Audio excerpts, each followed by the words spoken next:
kind of exporting it to those guys out there.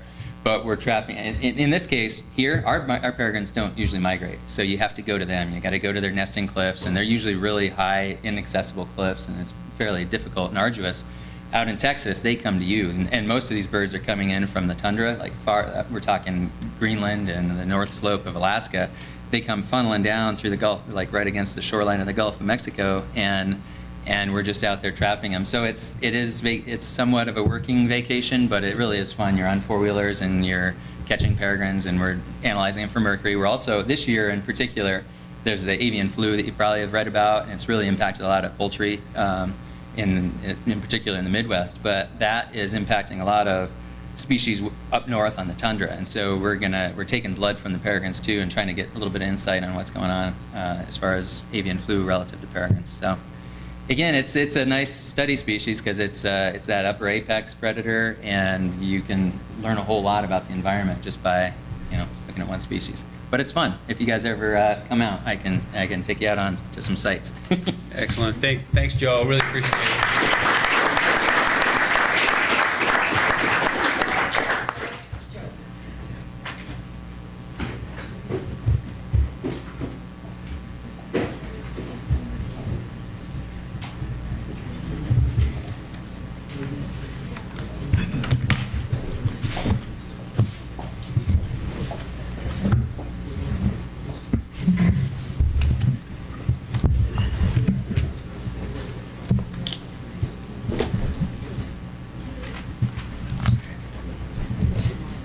Before we close agenda item 16, I'd just like to echo Director Wasley's thanks for Mr. Barnes. I think that was a very informative conversation on a species we haven't had an opportunity to learn much about at this point. So I know I've always been a big proponent of the project updates, and I'd like to see those continue forward.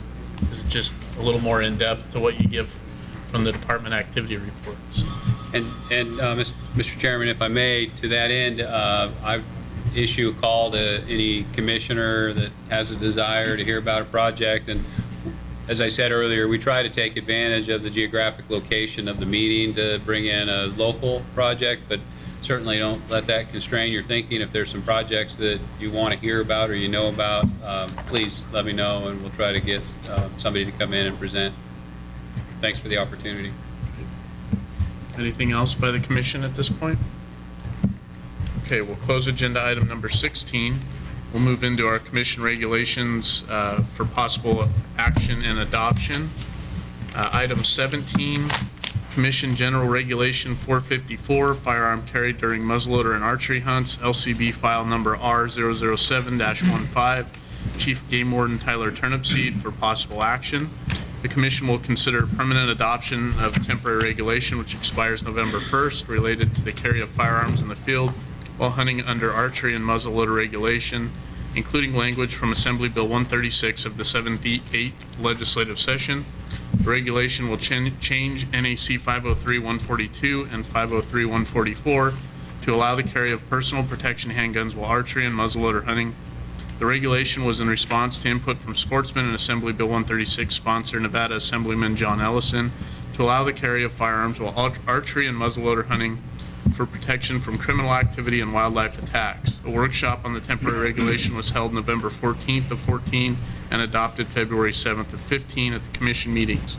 At the workshop, the commission discussed different alternatives to handgun carry restrictions and needs for archers to carry handguns during archery-only seasons.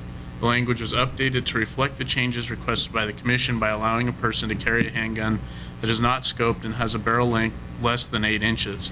The language change clarified the type of handgun to be carried in the field during archery-only seasons.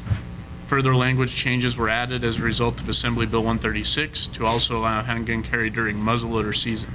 An additional workshop was held on August 7th at the commission meeting, and no further changes were made, as well as the workshop that we had yesterday that we advanced the regulation out with no changes. Mr. Turnipseed.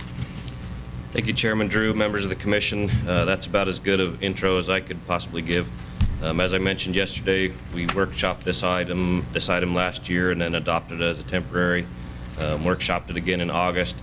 I think at the August meeting there was one little question on the last page of the regulation. It talks about referring to LCB file number R107-14, and I think the chairman just asked why it referred to that rather than the NAC, and the answer to that was just that this NAC had been updated for the bow let off and the arrow weight and all that sort of stuff. So those changes hadn't been codified into NAC yet. That's why it referred to the R number rather than NAC. Beyond that, you guys all know the history. It's essentially a regulation that would allow the carry of personal protection handguns in the field during archery and muzzleloader season, with the restriction that they have a barrel length less than 8 inches and no scopes. This language would bring it up to speed with NRS, that the law change that was passed through AB 136 during the session. And I'd stand for questions if anybody had any. Questions by the commission? Okay. I did have one question. I'm sure everyone really thought about this this proposal in your workshops, and just that it complies with all other open carry type laws that are out there. And I appreciated the remark from, I think it was our representative, the CAB representative from Clark County, stating, I guess if you're going to see a hunter out and about, you would expect them to have a gun. And so, but that was the only concern that I had. But I know that through the workshop process, it's highly likely that it's compliant with all other aspects of carrying, that regulate gun control here in Nevada. You bet. We're pretty confident that it's in line with, any sort of Second Amendment issues or CCW issues. Mm-hmm. As the person from Clark County said yesterday, I think a few people have wondered about the officer safety implications as far as game wardens in the field. But as was discussed yesterday, the vast majority of hunters that we talked to during most of the seasons are already armed, and so, probably not a huge issue officer safety-wise. Obviously, what we wanted to prevent, or will never prevent, but one thing we wanted to keep in mind in doing this regulation the first time was that it didn't give more opportunity for somebody to abuse it and use that gun to hunt with. Tried to work on that with the assemblyman and his bill. Initially, as he had written the bill, it would have allowed carry of any firearm. We certainly didn't want a hunter walking up the mountain with a 30-06 on their shoulder during the archery season, so we were able to get that language into a better spot that we agreed with on the restricting the barrel length and no scope, trying to draw the line between a personal protection handgun and a hunting type handgun. Yeah, just from a historic standpoint, I think Chief Turnipseed covered it, but it was interesting that we had a temporary regulation in place, and essentially the bill sponsor had something completely different and ended up at the end of the day adopting essentially the language that we had in the temporary regulation. So I think the only difference really was that he added the muzzleloader season, but other than that, it was pretty consistent. So Correct, exactly. In the temporary regulation, we were just looking at the archery hunt, and the assemblyman that sponsored the bill wanted to include that also in the muzzleloader hunt, so we were okay with that. additional questions or comment? Okay, seeing none, County Advisory Board input. Public comment in Las Vegas. Public comment in Reno. Okay, Elko, are you still without a public representative there? We still have no one as of the Okay, thank you. All right, with that, I'll bring it back to the commission. If there's no further discussion, I would entertain a motion. Mr. Chairman, I just wanted to make a quick comment. Commissioner I Johnson? know we've workshopped this a lot and the issue's been addressed several times, but since this is the final adoption, I did want to respond to some recurring comments over the various times that this regulation's been before the commission about potential misuse of the firearm that's going to be allowed to be carried, or I've heard the words temptation. And those concerns to me do not warrant not moving forward with the regulation. When you think about a personal protection handgun that's going to be allowed to be carried versus the distance which you can accurately shoot a muzzle loader or bow, the notion that you're going to be tempted to go with the personal protection handgun under this regulation, I just don't, being that a serious issue that would warrant denying people the right to carry during the muzzleloader and archery season. So I haven't directly responded to that in prior workshops, and I just wanted to make that comment as we move forward with this at this time. Okay. Additional commission comment? or discussion? Seeing none, I would entertain a motion. Mr. Chairman, I'll make a motion that we approve Commissioner General Regulation 454, firearm carry during muzzleloader and archery hunts, LCB file number R007-15 as presented. Second. Okay, so I have a motion from Commissioner Valentine, seconded by Commissioner Johnson to adopt CGR 454 regarding firearm carry during muzzleloader and archery hunts. Are there any questions or further discussion on the motion? Seeing none, all those in favor, please signify by saying aye. Aye.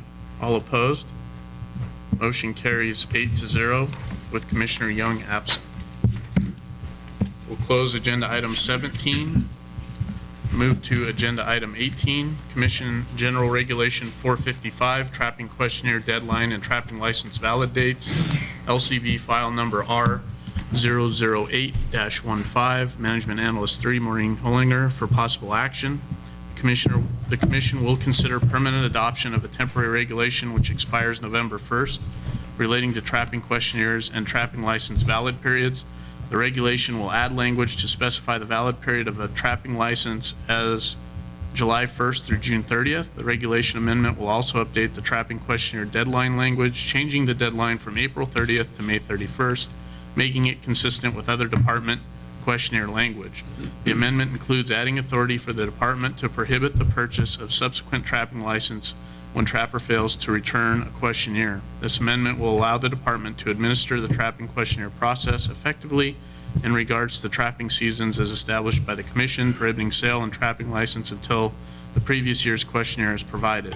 The regulation is intended to give trappers ample time to return their questionnaire, but also provide an efficient license denial procedure if they fail to return the questionnaire. A workshop on the temporary regulation was held on November 14th of 14, and the temporary regulation was adopted on February 7th of 15 at the Commission meeting. An additional workshop was held August 7th, 2015 at the Commission meeting, where the word may on the last line of subsection 2 was changed to shall to eliminate ambiguity. We also had a second workshop on this regulation yesterday, and no changes were proposed. Mr. Hoyen. Good morning, Mr. Chairman, members of the Commission. That was a mouthful to read all of that, but you saw the workshop yesterday. Maureen addressed the minor change toward the end that was addressed back in August, where it reads, a person whose trapping license is suspended or whose right to acquire trapping license is denied pursuant to this section shall, instead of may, have the privilege reinstated if the person, and then have the options there. So I'll turn it back to the Commission. Before I turn it over to the rest of the commissioners, I had a question, Mr. Hoyen, and that was, we did have the temporary regulation in place. We heard some comments yesterday about e-verification when a questionnaire is submitted online, or at least giving a receipt to make sure that folks know their questionnaire had been received. How is the process working through that first year?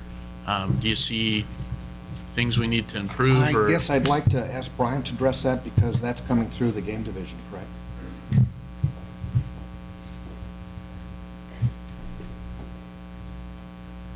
Mr. Chairman, members of the Commission, Brian Wakeling, Game Division Administrator.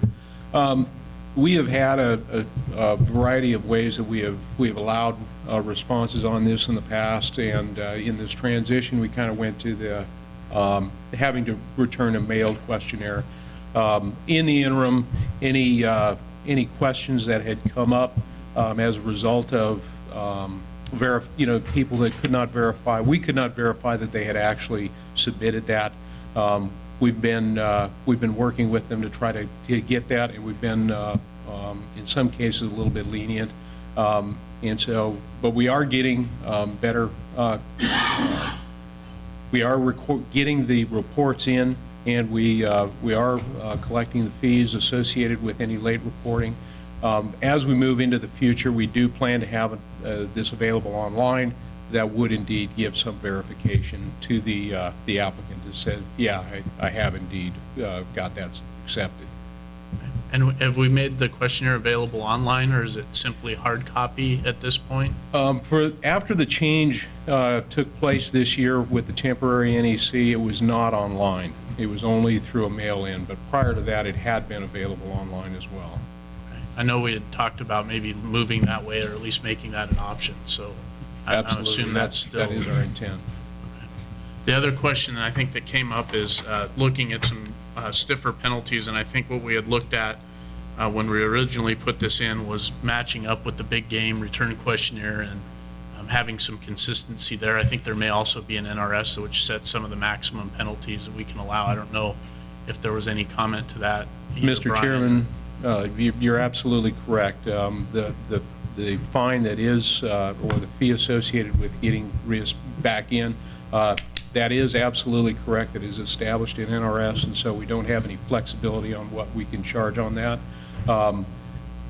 The real fundamental difference with this change in NAC is that we're actually able to enforce this, and that's been problematic prior to this.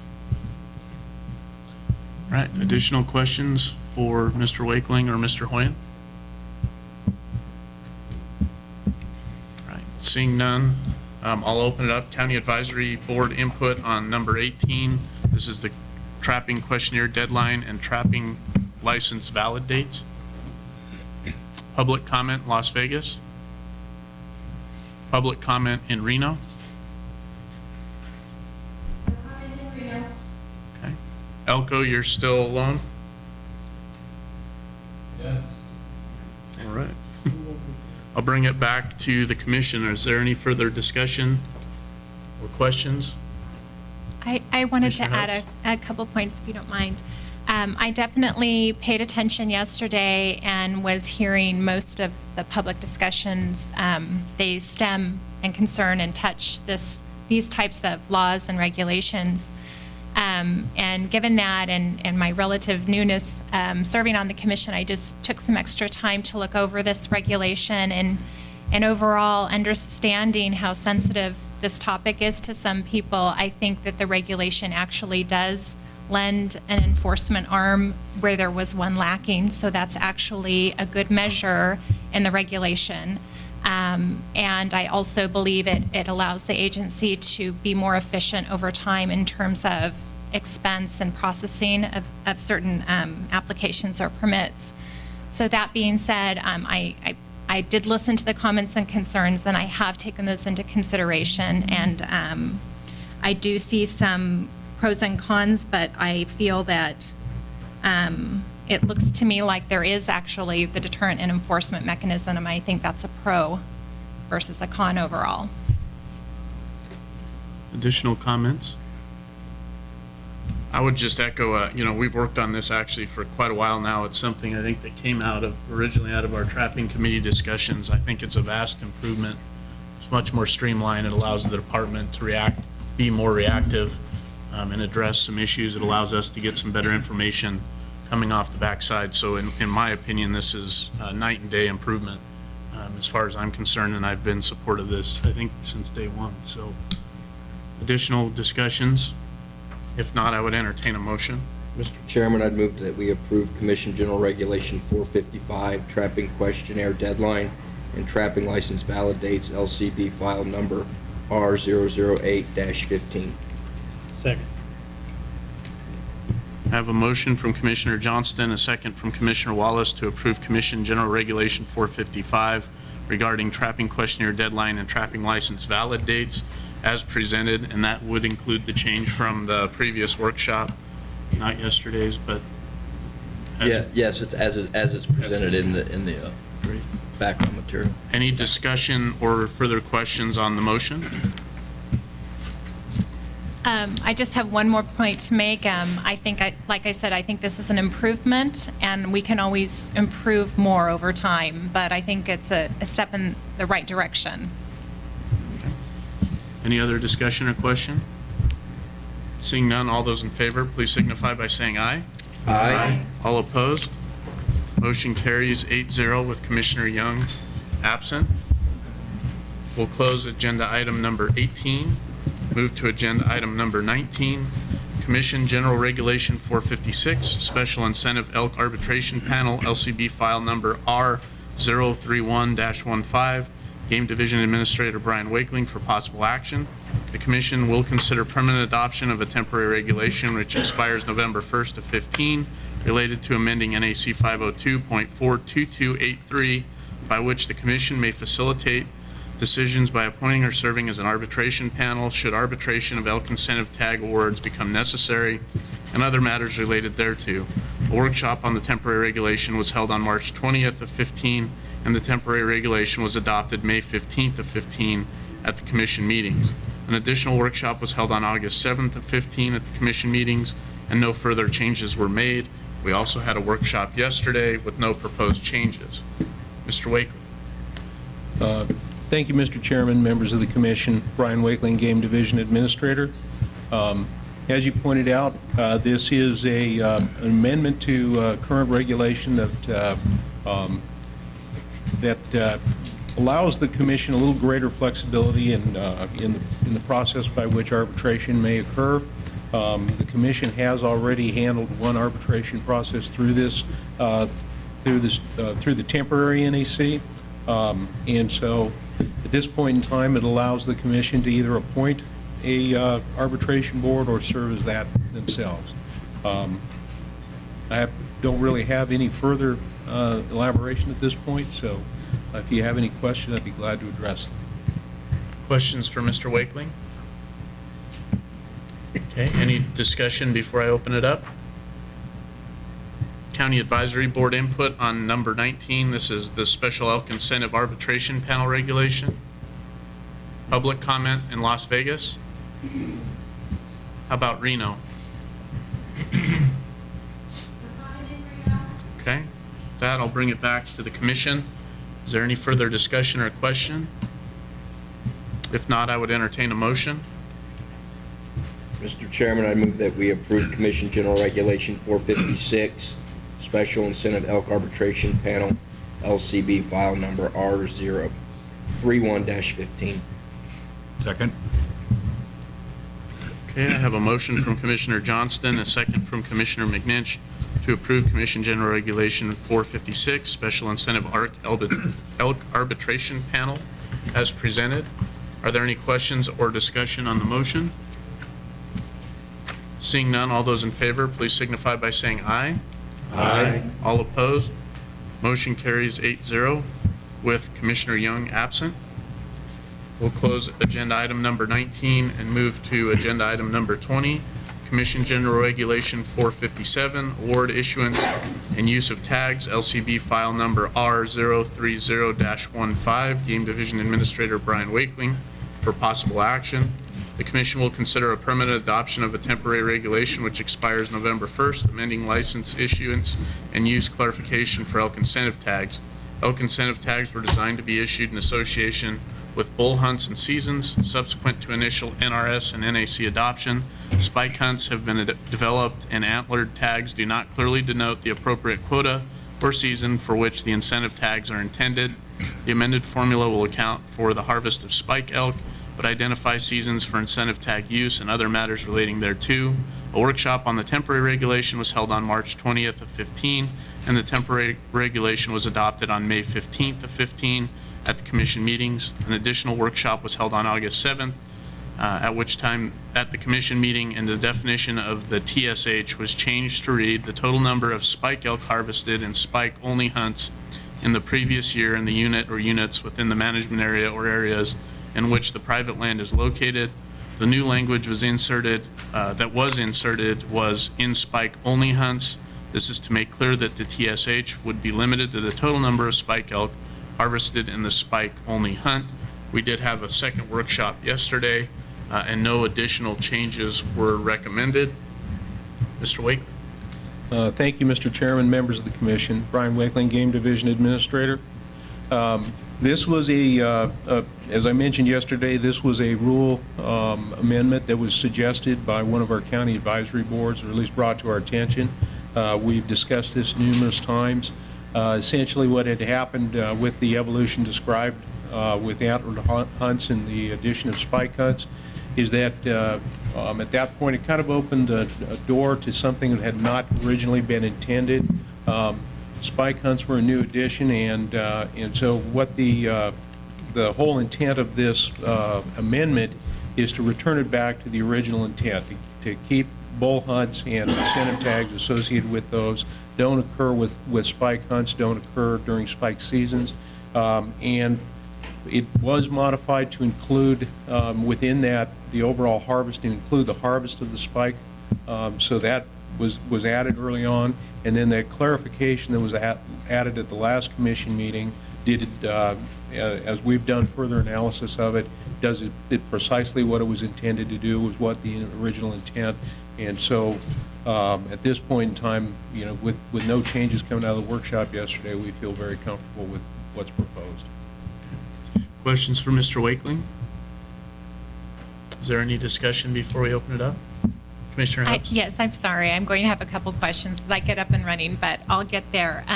Just with this, we're trying to differentiate essentially just through data and reporting how many spike-only animals were taken versus blending them with the bull and spikes together. Is that what was happening before? Mr. Chairman, Commissioner Hobbs, what had happened is, and what the clarification that we've added at the last commission meeting, we had always had bull elk hunts. With the addition of spike-only hunts, it was a new component that really hadn't been considered as part of the special incentive tags. Mm-hmm. So, what the clarification and what went through the change, if a spike is harvested during the bull hunt, as it normally would have been, that still counts. That's still part of the overall formula. With the change to the spike-only, within the spike-only hunts, because those hunts were added, they're not cumulative to the other part. We still include the harvest from that, but not the overall tag numbers. Hunt success tends to be very low in those hunts, and so it alters the formula dramatically. I see. Okay. Additional questions?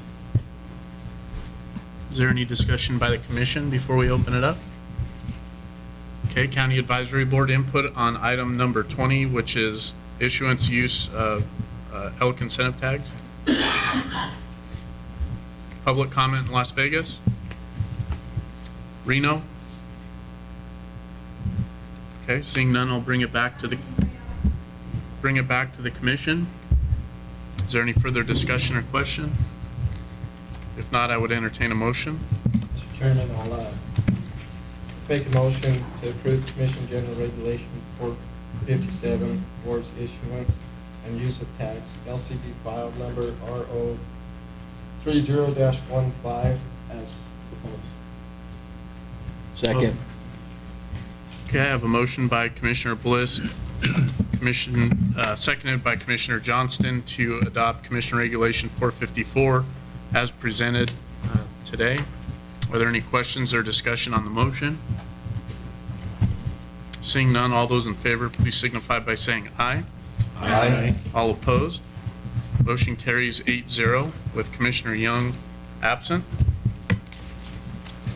I will close item number 20, and before we move into item 21, we'll go ahead and take a break. It's just short of 10 o'clock. We'll reconvene at 10:10, so we've got about a 12-minute break.